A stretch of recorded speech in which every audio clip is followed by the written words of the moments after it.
Hi, everyone. It looks like we're just waiting on Sarah. And so as soon as she jumps on, we'll get started.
All right, so it's 1:03 and this is a work session. Oh, let me hit record just a sec.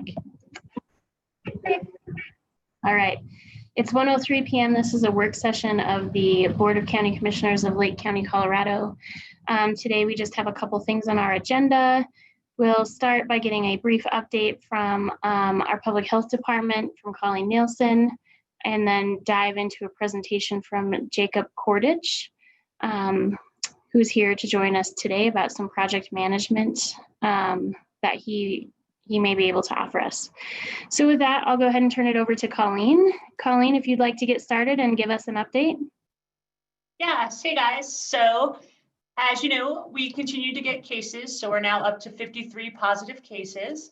The last couple that we had are truly in active infections. So we're currently monitoring folks, some folks who are in quarantine, working with all our community partners to make sure that everyone's informed of what they need to know.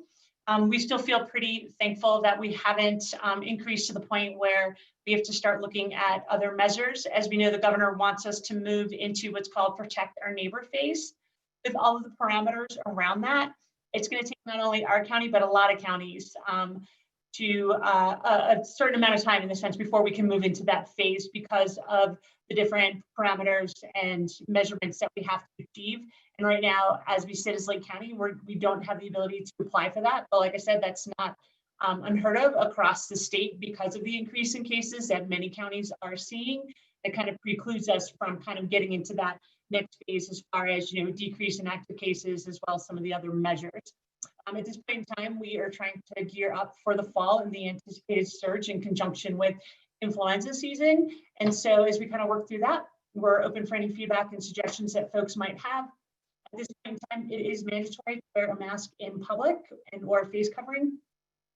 We know that all of our now neighboring counties have that in effect as well. So Summit, Eagle, ourselves, Chaffee, Gunnison, and Pitkin all have that in place. And so we are just in line with those folks and the fact that we share a lot of both workers as well as tourists that travel throughout our communities. We think it's important to continue to progress on that one because we do know that that's one of the most effective prevention measures we have as far as like non-pharmaceutical. As we know, there isn't an effective treatment. There's some experimental drugs being used as well as no vaccine at this point in time.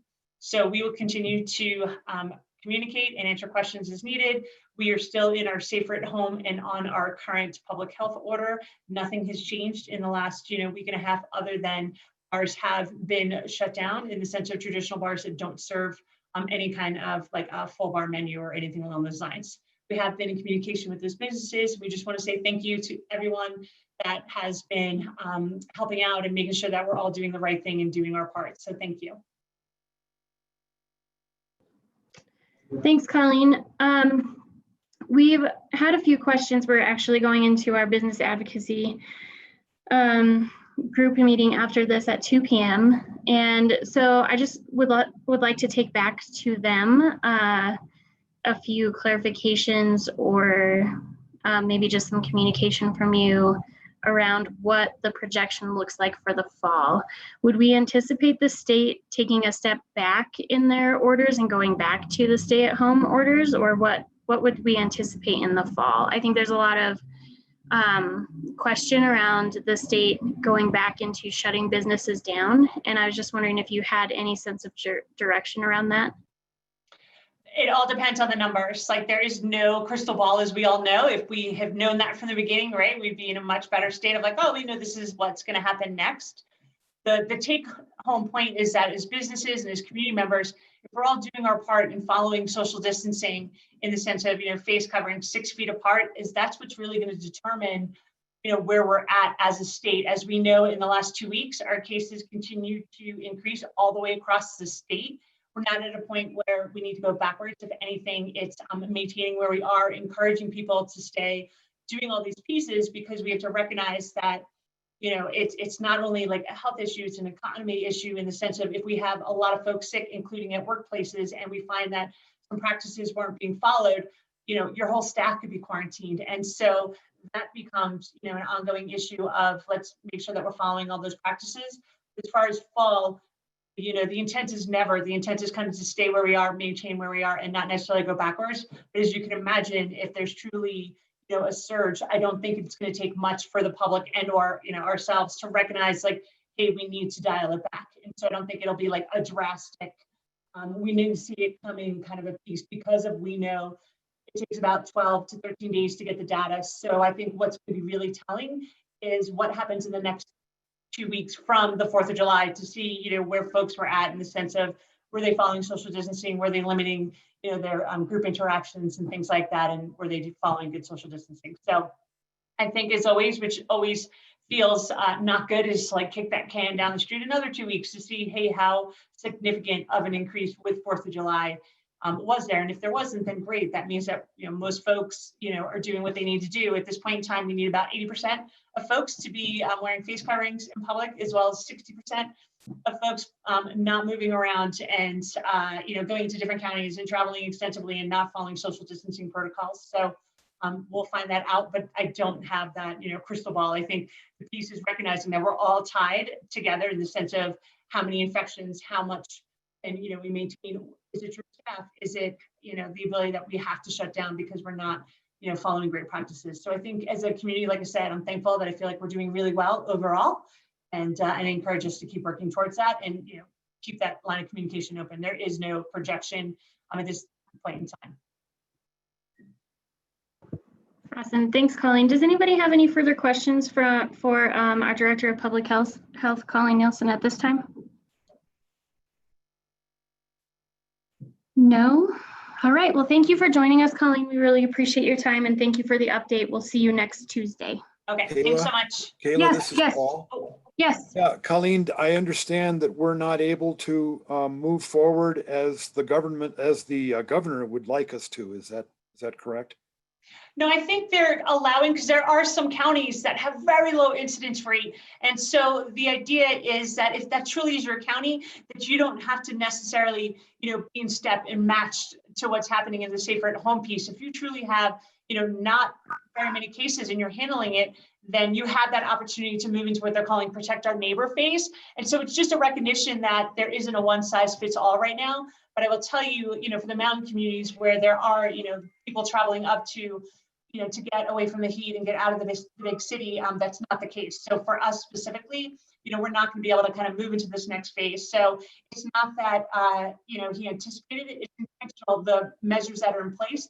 We don't all reach it until we truly have a handle on it, because there is a threshold for all of us. So right now, our positivity rate is about 5%, sometimes 7%, depending on the week. We need to maintain 5% or lower to be able to move into this protect our neighbor phase. Does that answer your question, Paul? So it's us and many of our surrounding counties that are unable to move into protect your neighbor phase. Yes, and it's not just, I would say there are more counties not able to move into that phase than there are counties that are able to. And I think the big takeaway for us in Lake County moving into this next phase actually doesn't change the way we're doing business in the sense of capacity and what we're doing. It's really geared towards, we have these bigger venues where they can hold 1,000 people, but we want to put in, 500 people. And, right now group size, we're not able to do that. And so there really isn't much difference in how we're operating as a county moving into the next phase. It just gives the county a little bit more control of, hey, we think that makes sense, and it gives a little bit more local control. But at this point, like I said, there's not many pieces that will actually apply to us in the sense of the size of our venues. Our group size will remain, at 50 at this point in time. It's not like all of a sudden, hey, we get there and now we're, gathering groups of 500. That's just not happening. So groups of 50 is our Current cutoff point. Yeah, so that's our current. And obviously, moving to protect our neighbor, it's all about square footage. It's all about like the social distancing calculator. And when you think about a lot of our, even our restaurants and things, that even if we were able to increase capacity, the reality is that the infrastructure doesn't support that. Their restaurant doesn't have the ability to, put in more tables, right? In the sense of it, they're already maxed out at 6 feet. Like that's not going away. That social distancing piece does not go away. And so we are limited in the sense of, the size of our buildings, the spaces that we have. Okay, thank you. Well, like I said, it's in everybody's hands. Like it's all up to all of us to do our part so that, we can, just keep it in a good steady rhythm that we can all manage, and so that we don't have to go backwards. Awesome. Thanks, Colleen. Good question, Paul. All right. Any other questions for Colleen at this point? No? Okay. All right. So thank you so much, Colleen. Have a really great day. You too. Thank you. Thanks. Jacob, I'm going to go ahead and turn it over to you. I believe that you had contacted Commissioner Mudge about a presentation today, so I'll turn it over to Commissioner Mudge and you. Yes, ma'am. Thank you so much. And I just want to start by saying, Lake County, thank you so much for allowing me to hop on here for a couple of minutes today to explain our services to you. I am here with my business partner, Weston Gauger. And I guess I want to preface this by saying that I had met with Sarah back in, I believe it was February. And Mark, I met you too briefly. I'm not sure if you remember, but you guys had discussed to me a couple of times how you've had some headaches in the past with projects. And so that's kind of why I wanted to explain our approach today. And at any point, just feel free to interrupt me if you have any questions. I would actually appreciate any sort of questions. So I'm going to start sharing my screen here to get this presentation up. Let's see here. Should be this one. And can everybody see this? Just give a thumbs up, I guess. Okay. Yeah, we can see it. So here's Wildan. We are a professional design construction management firm. Our division is in Denver, and we have a main focus on county government and K-12 schools at this time. So here, I'm going to go over just kind of a couple of things we want to talk about today. So why Wildan, our turnkey delivery model, our experience, our relative experience, our relevant experience, key next steps, or just a scenario of a timeline, and the Wildan difference.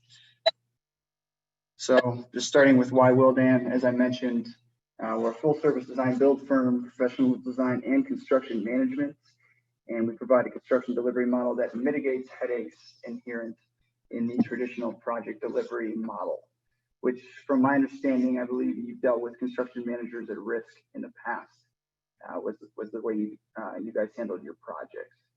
We do have offices nationwide, and a couple of our differences is that we're product vendor independent, and we deliver a turnkey approach.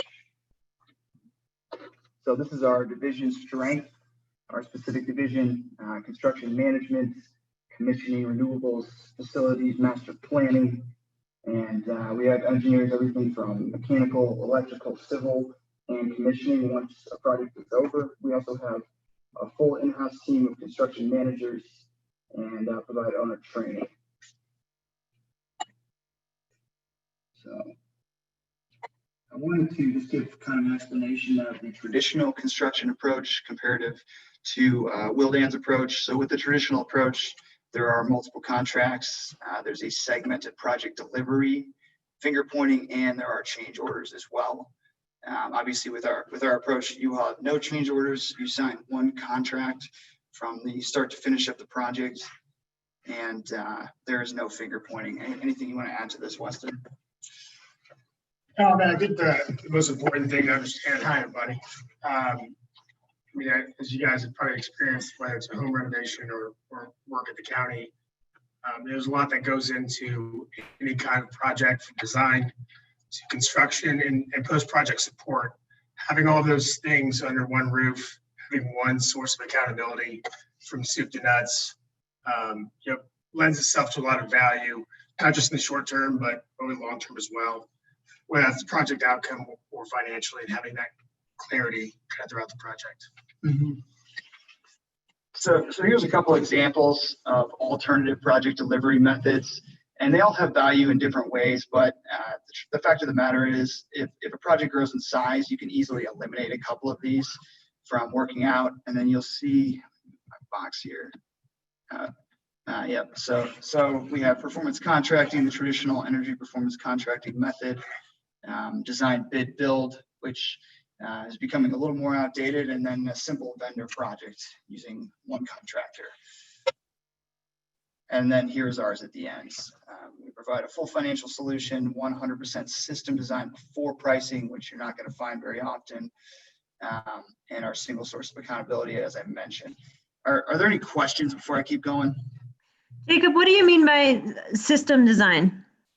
So in the traditional method, there's typically only a partial design of a project before those documents are provided to contractors to bid. And with our engineers, we provide 100% design to give a more accurate scope to our contractors, if that makes sense. So you have engineered drawings ready to build? Yes, ma'am. I understand. Okay. Yep. Yeah, so in terms of the end result, it's construction level design.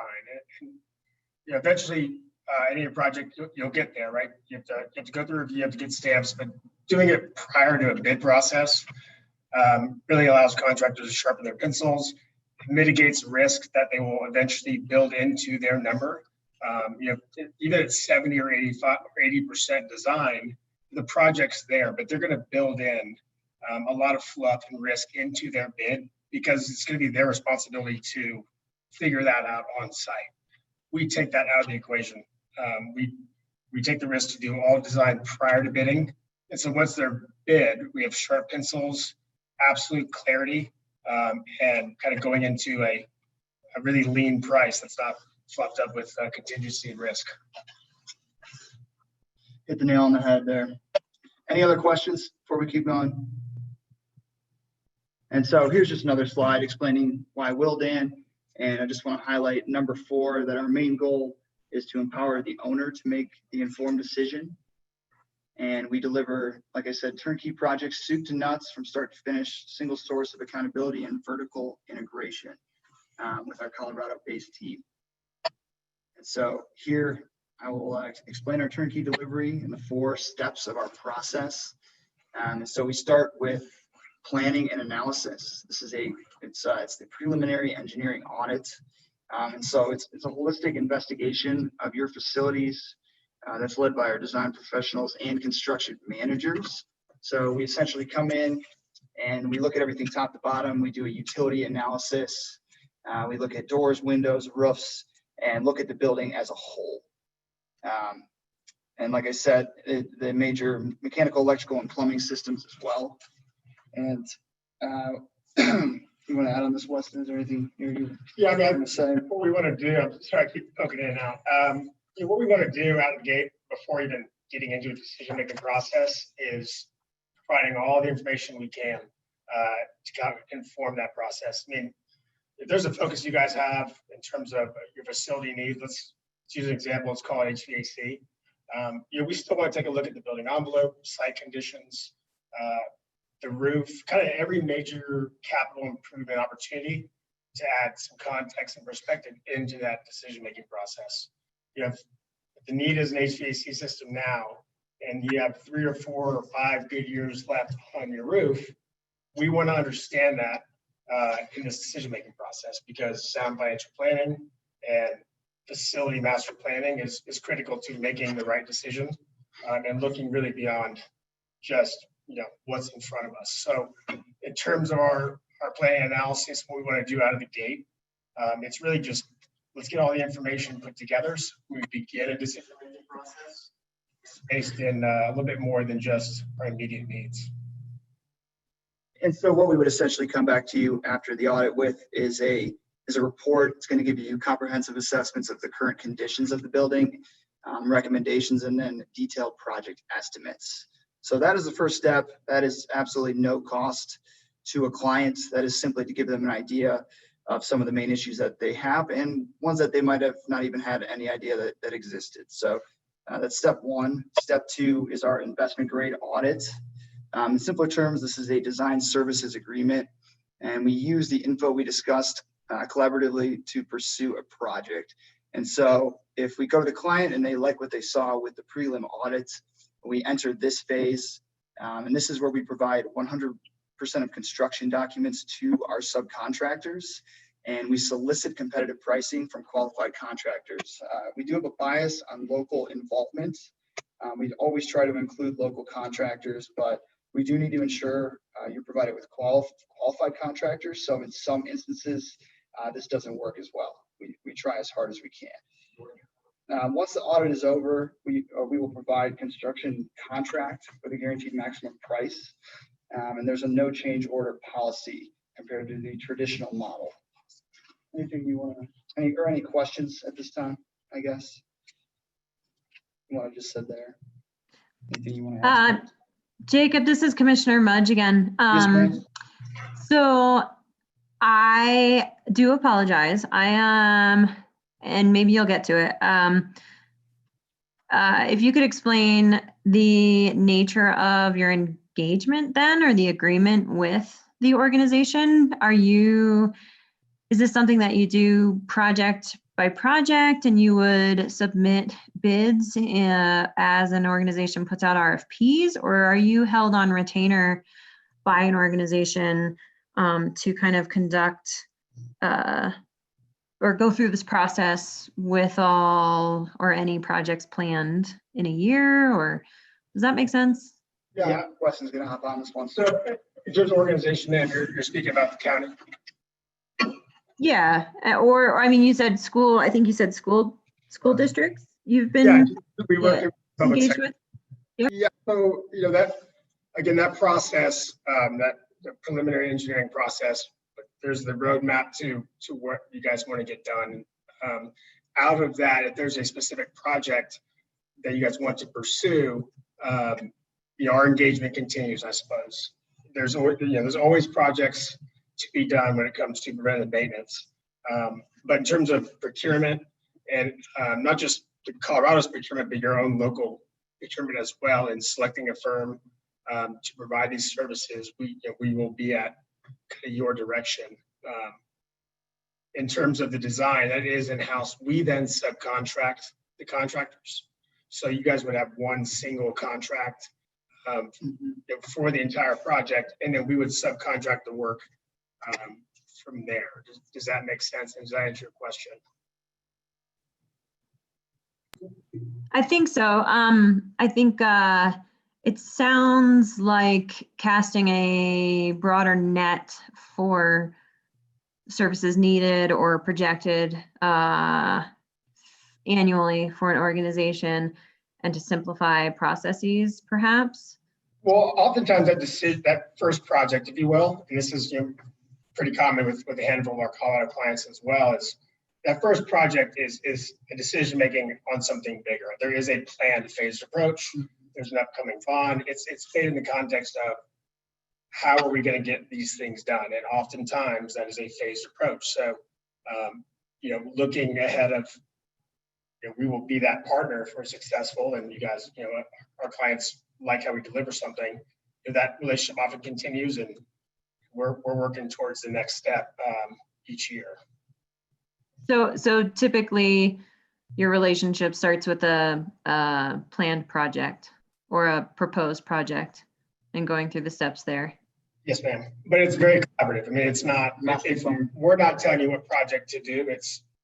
We have the expertise. You guys know better than us what needs to get done, and financially what can get done. And we're just going to help provide the firepower for that. And so I guess another way to explain our first step is to kind of show you what your biggest priorities should be based on what we find. If that makes sense. Any other questions before we continue? So I just want to make sure that I'm following correctly. You would take into consideration all of our current facilities and any potential upgrades that we would want to do to those current facilities, and then give us those potential projects for us to choose from. Is that correct? Spot on. Okay, just making sure. Thank you. Yep. And so here's just another slide, kind of just showing differentiators in our process before, during, and after the audit. And so you'll see we have our 100% system design before our pricing, whereas the traditional construction delivery method, you don't have design until much further along in the process, and it's limited usually by a third party, which typically after the design does not any longer have involvement in the project, which can also be another issue that you face. But the next step in our approach is the on-site construction management. So we have a construction manager that essentially takes over with a fixed cost, no change order contract.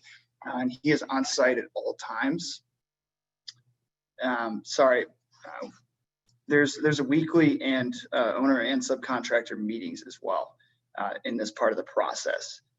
But we keep things on schedule and we keep them on budget is the main part I want to get to with the guaranteed maximum price. So at this point, we've developed projects, right? We've designed them. We're obviously want to implement them, right? We're maintaining, the same group the entire time in terms of accountability for the success of the project. It's a long-term relationship. We're not outsourcing these major components. We're putting our money where our mouth is. We're trying to deliver what you guys have asked us to deliver, and we're there from first walkthrough through post-project support, all in-house staff, all Willdan employees.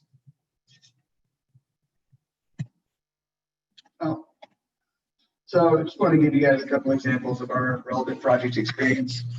No, obviously not your opera house, but I just thought that was a nice image to throw in there. And so the first one is Kit Carson County. I'm not sure if you recognize it on the Eastern Plains. So we did a project with their courthouse. It was valued at about $2 million. Out of that, we secured about $960,000 in grant funding.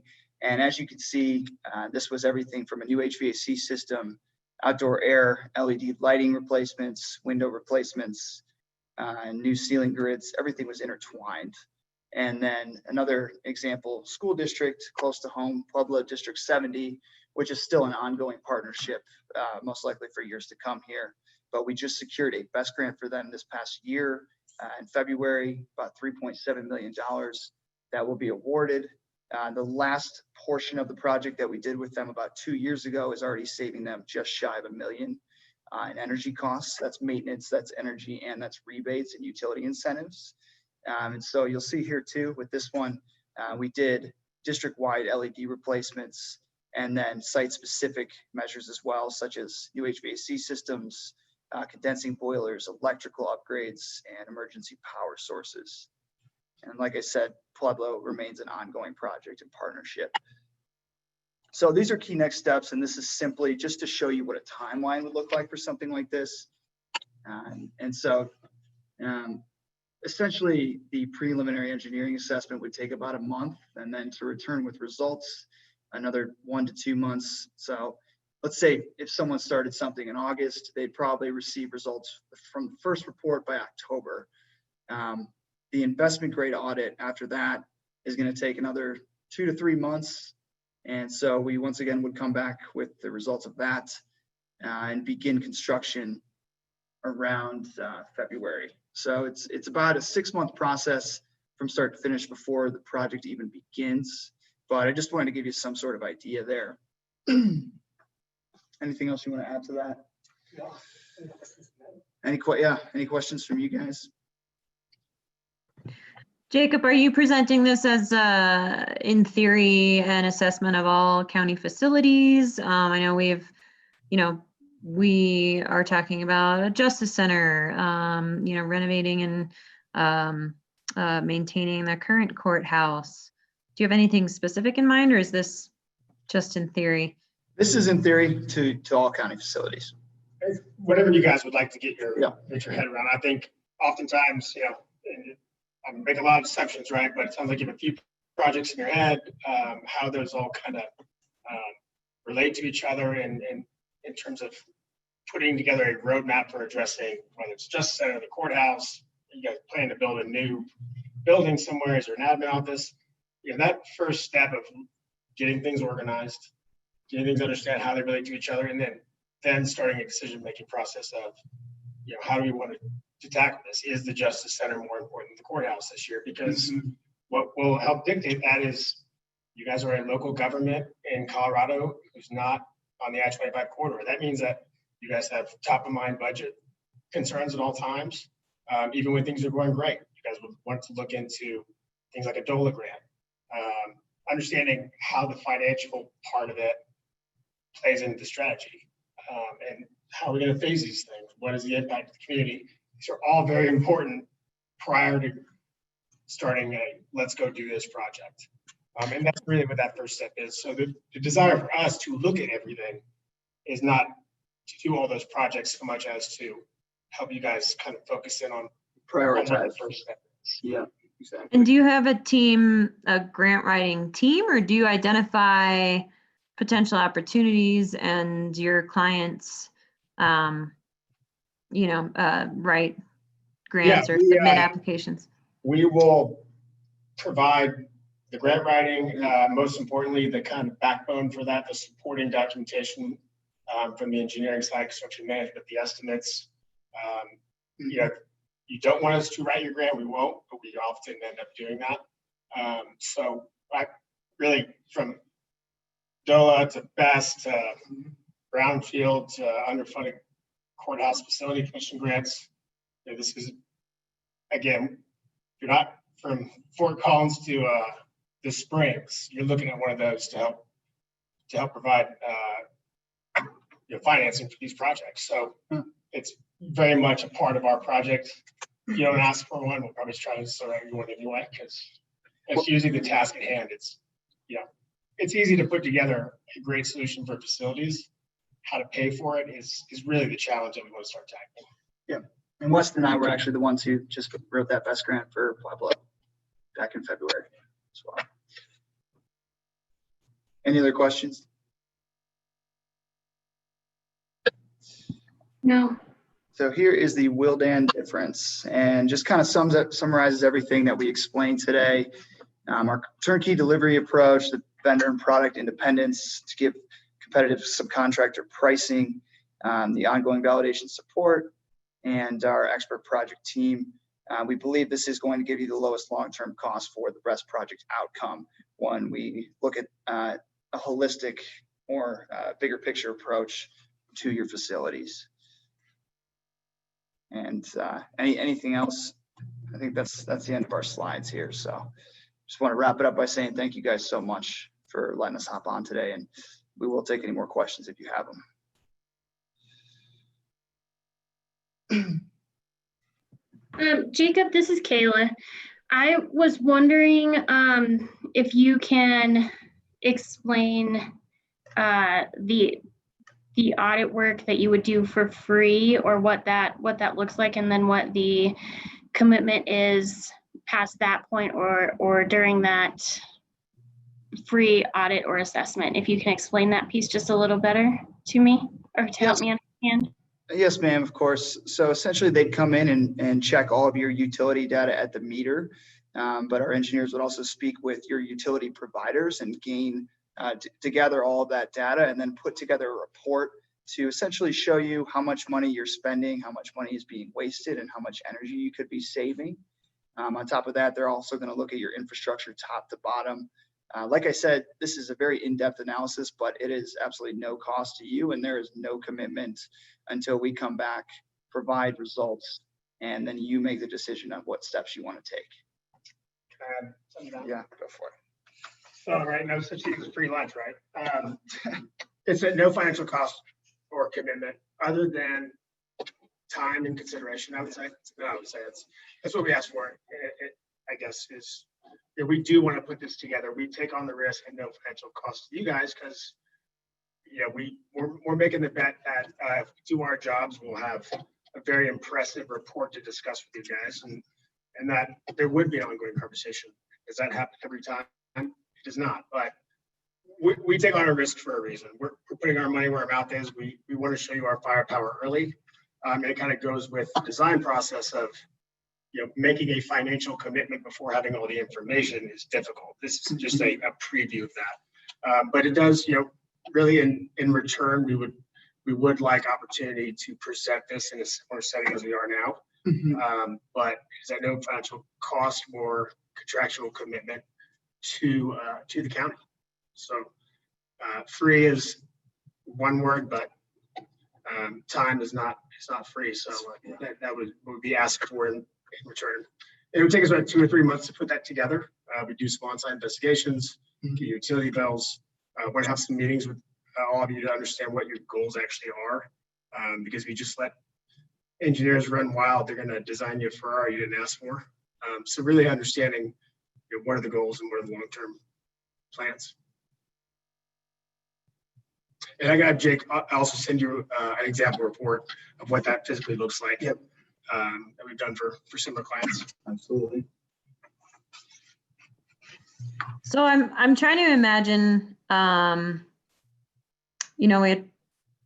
trying to imagine part of our requirements for going out to bid on items or projects, and at what point, Wildan might engage, and I guess, and I'm sorry if I'm just being dense during this meeting, but if we wanted an analysis on courthouse efficiency, and we wanted to bid and put out an RFP for the engineering or an assessment, and then completion of any renovations or improvements and repairs, is that something Wildan would then bid on as we publish that, or?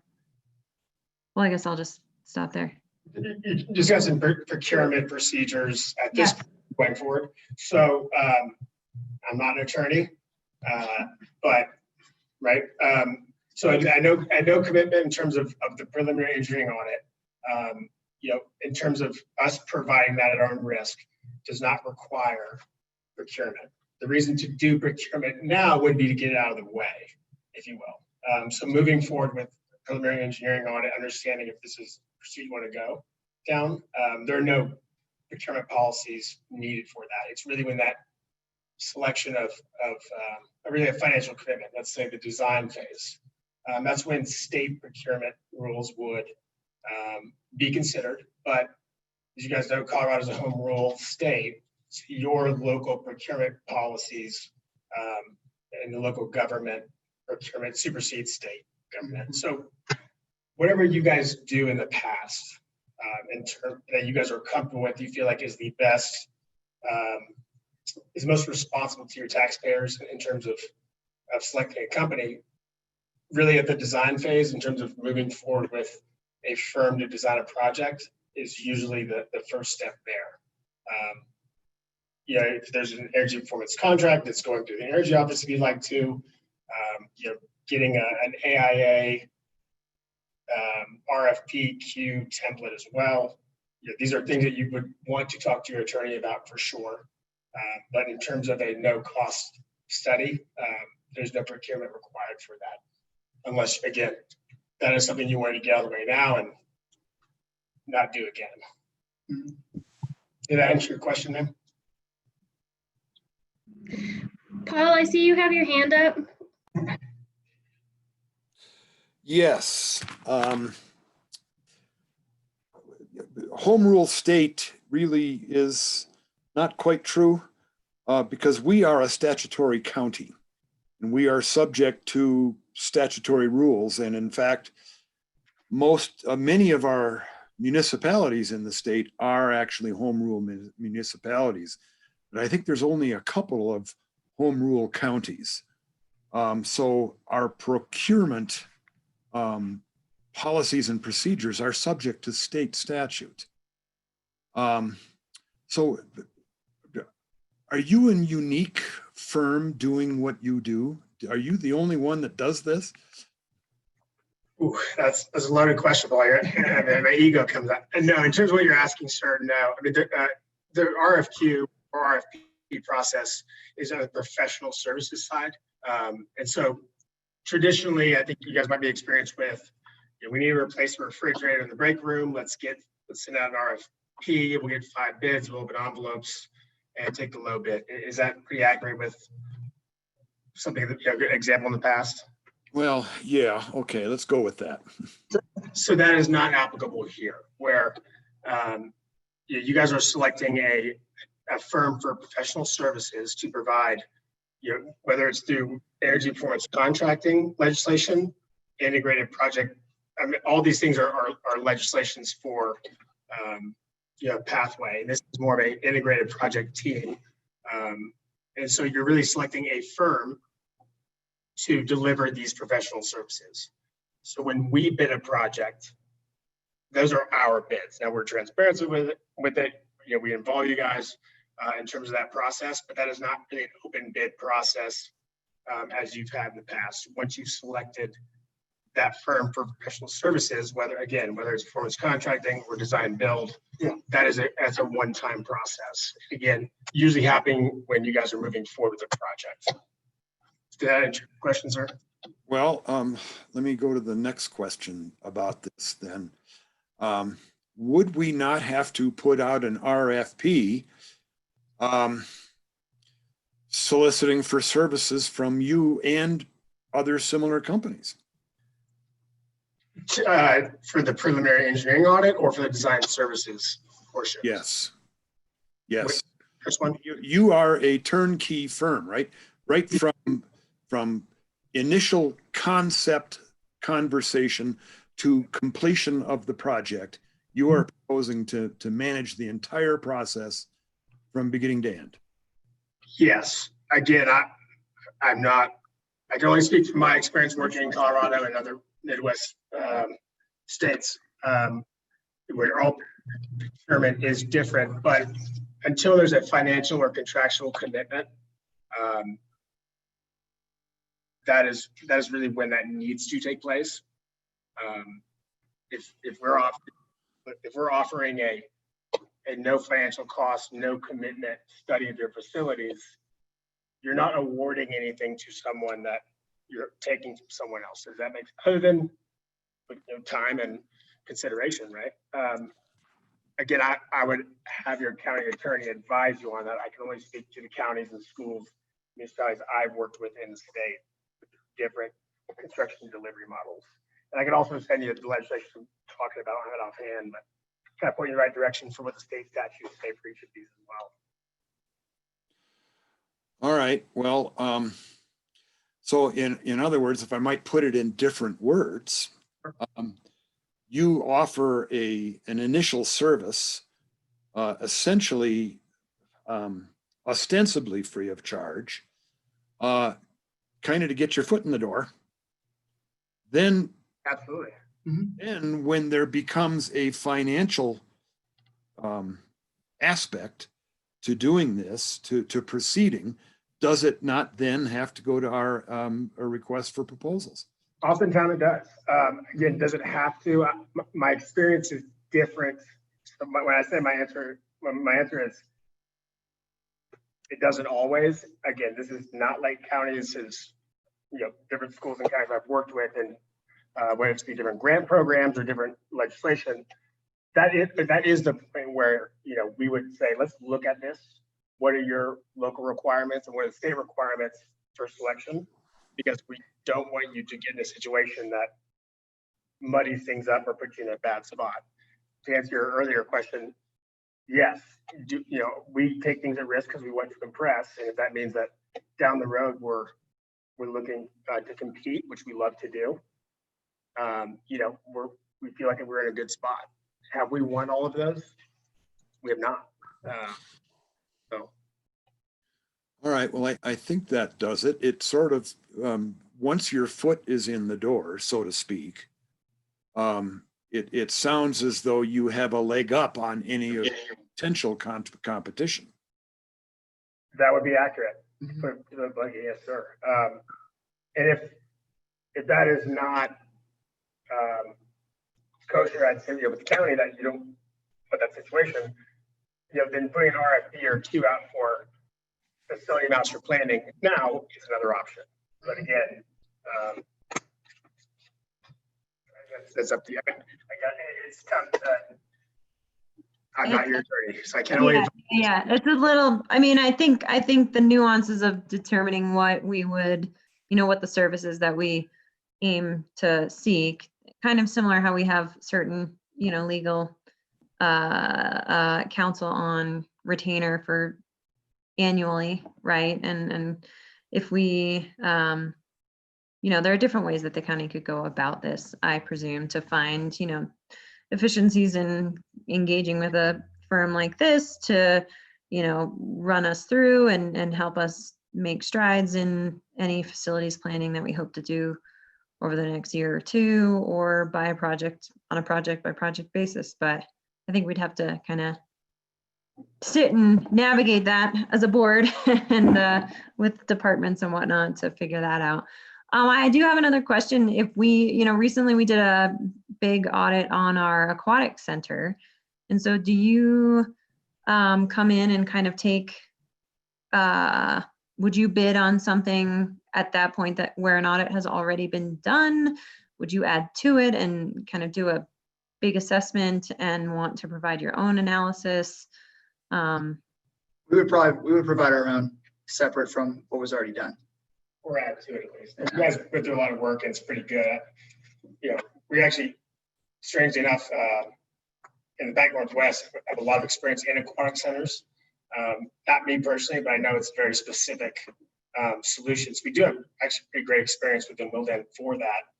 But if you ask an engineer, if they see anyone else's design, it's the worst design they've ever seen, right? So there's this need for engineers who are putting their reputation and stamps on to make sure that they've done their own due diligence to a point. If that study is pretty robust and it's kind of ready to go, we just want to kind of make sure that we feel good about the direction of that. So when we begin design, if you will, and putting a project together that, because we're on the hook, we can, kind of stand next to that assessment.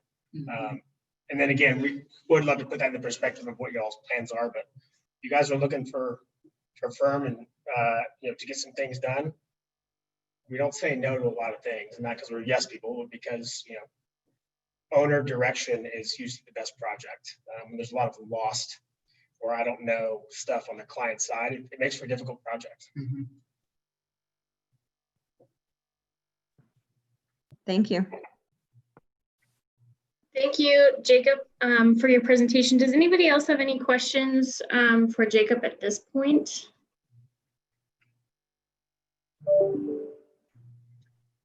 No?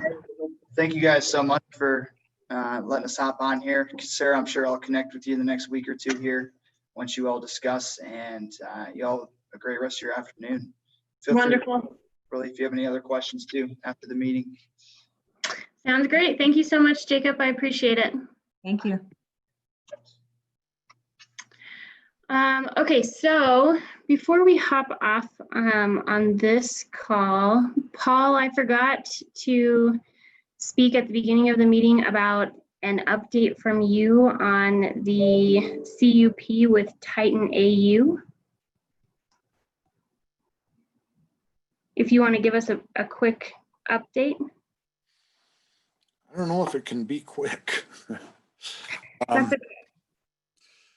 I spent 2 hours out there this morning, and I had two issues that I had to deal with. One of them was I did receive an observation from a member of the public that perhaps the amount of acreage that Titan Gold has exercised. There's a permit out there for 900 acres. But they have a very specific mining plan to mine only, I think it's a third of that amount, ultimately a third, and it's specific enough to actually be mapped where that portion is. and that they wouldn't have any more than 40 acres disturbed at any one time. And this observation that was given to me was that their disturbed area is larger than 40 acres. I did go out there. I will get some further demonstration as to whether it is or whether it isn't. My opinion is that it doesn't exceed the 40 acres. Now, if you take into consideration all of the piles, the historic waste piles that have existed out there since the early 20s and late teens, actually, of 1917, I think they started doing mining out there. And those piles actually have an historic aspect to them, and that they weren't planning to disturb any of those and only mine in between those waste piles. When you look at the site from up on County Road 24, Shoreprety Drive, and look down, including those waste piles, it does look like it's considerably greater than 40 acres. But the actual mining that's occurred, I think might actually be around 40, if not maybe 45 or 50. But they have promised that they will do a quick analysis to demonstrate that they have of what it is that they actually have disturbed. That 40 acres was intended to be broken up into 4 tens of something along the lines of stockpiling, clearing, actual mining, and then reclamation. I think they're within that 40 acres at this point in time. They may not have been at the end of last year. Now, I've also come to find out that Titan Gold is under new ownership, something that I didn't otherwise know. But I think that I have all of the context that I should have for that. So I should know more about this in the next day or so as to whether the acreage limits have been exceeded in the county permit or not. I also think that this 40-acre limit is part of their DRMS permit as well. So I've expressed to them that their explanation was that they just simply increased the bond with DRMS. And I said, well, you might be able to do that with DRMS, but the county permit is fixed. We can't do any bonding on a mining operation. So when you tell us that you're going to disturb 40 acres, that doesn't get to be increased unless you come in for an amendment. So they're perfectly understanding of that. The other issue is the filming that's going on out there. And I think I might have to eat a little bit of crow on my own side for doing that. I first started communicating with Raw TV. They are a British TV production company that produces the TV show for the Discovery Channel of Dave Turin, Lost Gold Mines, something to that effect. And I haven't seen this show, although it is the kind of a show that I would probably watch, but I don't have the Discovery Channel.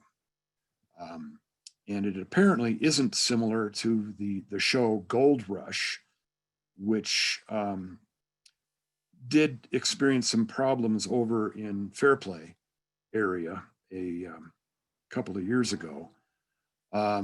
And Dave Turin apparently was a member of one of those teams that is now defunct. And those circumstances over there in Park County are now, that was then and there, and this is now and here. And it isn't one of those things that we really can draw any conclusions about who did what, when, and where. This is something that we have to deal with here and now, pursuant to the DRMS permit and the CUP that has been issued. I think my overall opinion is that everything is fine as far as that's concerned. but the filming is supposed to be a special event. And I started talking to this Raw TV mid-May about doing this, and they were going to come out in June and do some prospecting at the permitted Titan Gold site, which there's nothing to indicate who does the mining. It's just that it is being mined, and it doesn't much matter who's doing it. So they came out and they are now mining this Raw TV. Actually, it's Dave Turin and his group who are now out mining. And if you go out there, you will notice that it's along County Road 24 and pretty close to County Road 24. And I think Michael, you have been apprised of this, and I think that you may want to speak a little bit more to the circumstances that are occurring out there. But I don't think that they've even disturbed more than an acre of land yet. But around the time that I first started talking to them, we were also first starting to talk about not doing special event permits. And the reasoning behind not doing special event permits is because of the potential for social interaction that we wouldn't be able to control. And I took a leap in my own thinking that this is not a social kind of event. It's not really an event, that it didn't really require a special event permit as long as they complied with code, because they are still actually doing it on an already permitted piece of land. However, that interpretation got a little bit stretched by me because filming is, in fact, a special event. So I don't know if we've received any complaints about the actual filming. And I probably, and I will also say they're going to be out there until October doing this filming on this small portion of the Titan Gold site. I have the materials. I've run the, I had them fill out a special event application.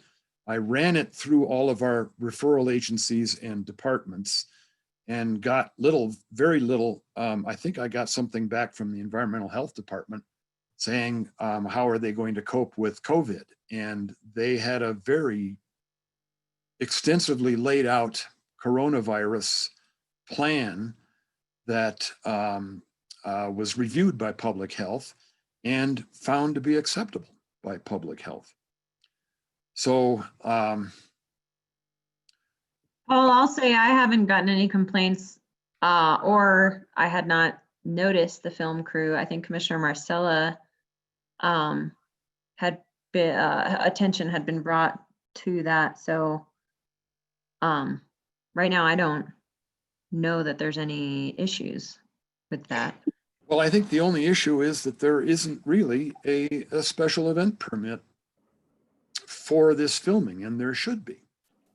Why is filming considered something that would fall under a special event permit, Paul? Amber, you might be able to help me with this. I think it was a Well, there, you know, no, I'm sorry. I was just going to chime in to reiterate what you did say, Paul. They're filming activity that's already going on. And I think we've seen some complications and challenges in the past where film crews come in with, you know, think of a car commercial or something. And so they're bringing a crew, they're trying to set up an activity or some sort of premeditated, you know, scenario. And that has caused some problems because they either have chose to do it in a residential area and it's disrupted neighbors without, you know, any kind of planning or warning, but this might be different. I don't think it is. No, are they bringing in? Yes. That I'd say that the filming crew is even bigger than the mining crew. I think they have a mining crew of about 7 or 8 guys out there on just Dave Turin's project. But I think they've got a filming crew that might approach 20 people. And they had originally wanted to be able to do a sort of a tour around the county. I also think that having been motor mouthing here for a little bit,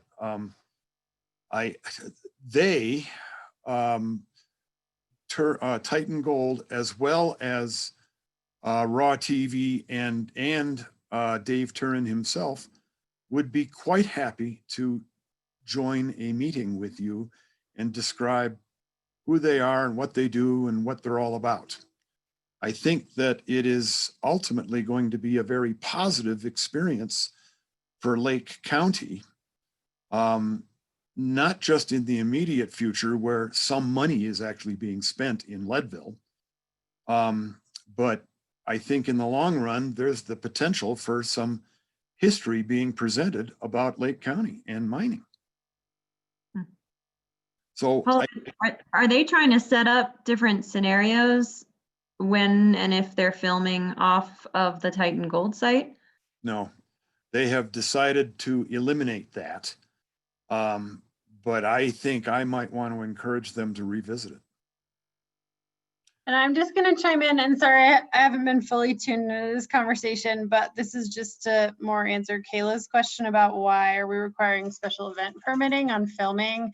I think some other things that have happened in the past are, you know, they've blocked off roads or they've wanted to film at county facilities. Like somebody wanted to be at Dutch Henry in the dark and use tubes. And like, I think it's just for like situational and safety awareness and to make sure that they've coordinated with the appropriate departments and staff and everybody's in the loop and people aren't doing things that aren't allowable. So I think I don't know about this particular project. And again, I apologize, I wasn't 100% tuned in, but I think in general, you know, filming is important to go through that permitting process. Thanks, Amber. And I entirely agree with that. And I regret not making them go through the process, but technically we're not entertaining any special events. Having said that, we kind of are. I think we have one before us right now that we have put out. How should we handle this? And I think we've got another one potentially coming in. I don't know if Kayla or Sarah or Mark, if you have heard about these particular circumstances, but there is intended to be a discussion about how we should handle these things, I think this Friday morning. But yeah, I had a RSVP to Ann that I would be able to attend on Friday. Yeah. In retrospect here, I really think that we should be getting a special event permit from them. It's basically one of those kinds of permits that would be administratively handled. It wouldn't be to the level of being visited by the Board of County Commissioners. Could we, to remedy this situation, can we have them go through that permitting process? Absolutely. Okay. And they are aware that they may have to do it. Okay. And they are fully prepared. Okay. I also Great. just want to say, technically we are entertaining opportunities for special events and we're not, we canceled the special events that we did have and the applications that we did have, and we were careful to craft the motion as such, not to completely eliminate any potential depending on, the COVID event and how we were able to respond to it. So I think we're following and having conversations exactly like I might have imagined as far as reaching out throughout the county and with partners to entertain whether or not we can award any kind of requests. So I don't want to give the impression that all of a sudden we've changed our minds. Right. Yeah. 'Cause Right, I would agree. I'm not seeing that you're doing that. I think this is something, though, that we are looking at one special event that has a health plan. I don't know if it's adequate or not. This did get referred out, and we've had a variety of responses, 50-50. Absolutely, we should consider this, and absolutely not. We should not consider this. So This is a different event from the filming, correct, Paul? that's correct. Okay. I don't think the filming is really anywhere near like the reasons that we decided not to have any special events this summer. This filming is outside of that purpose. Right. So Okay. we can go ahead and continue and process this as though it's a special event. I think the acreage that I saw today does not exceed 40 acres. They may not have enough acreage in reclamation, and they may have too much acreage in actual mining, but the total is still less than 40 acres. Okay. Thank you for going to check that out, Paul. Sarah and Mark, do you think it would be appropriate for us to ask them to join us at a work session?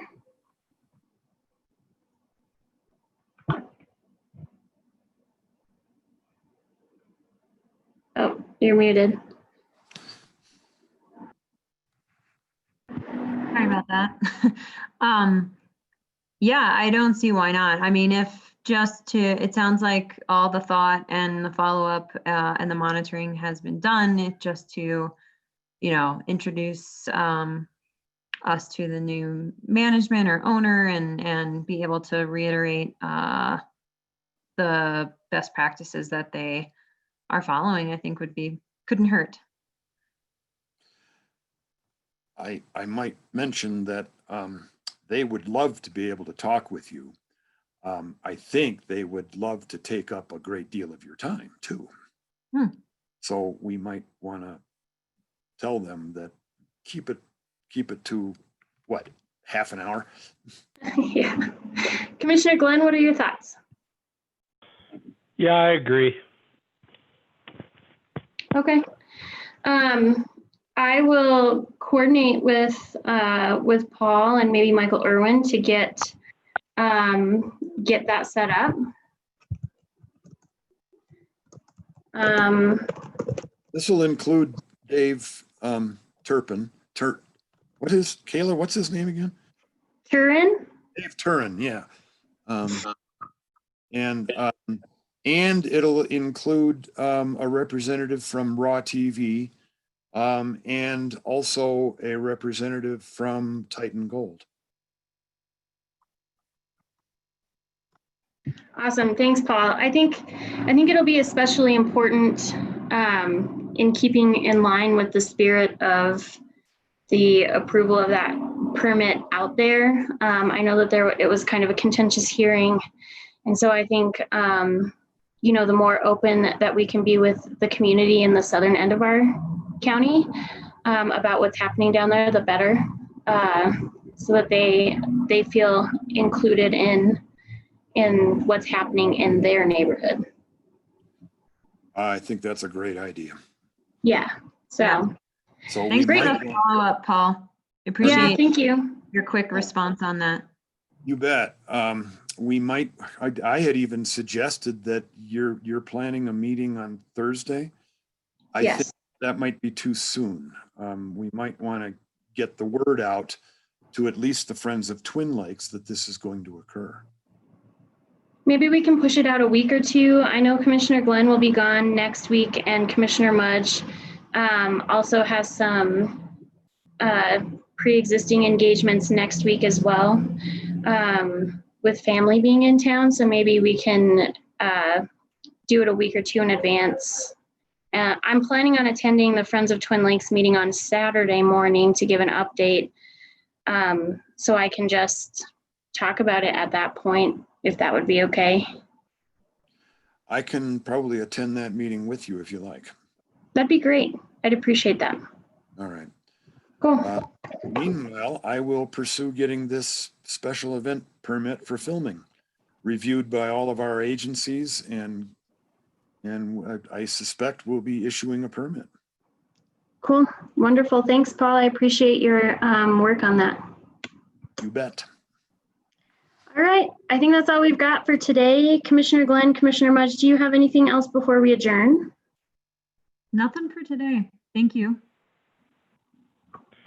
Yeah, I don't have anything. All right. Well, thank you everyone for joining us today. And we will see you all at our next, we have a work session planned for tomorrow afternoon. I am unsure of the agenda items on that work session for tomorrow, so we may tentatively cancel that. We do have a special meeting set for Thursday afternoon at 1 p.m. I'm getting the agenda translated as we speak, and as soon as it's translated, I'll get it posted. All right. Thank you very much. Have a great day. Bye. Bye.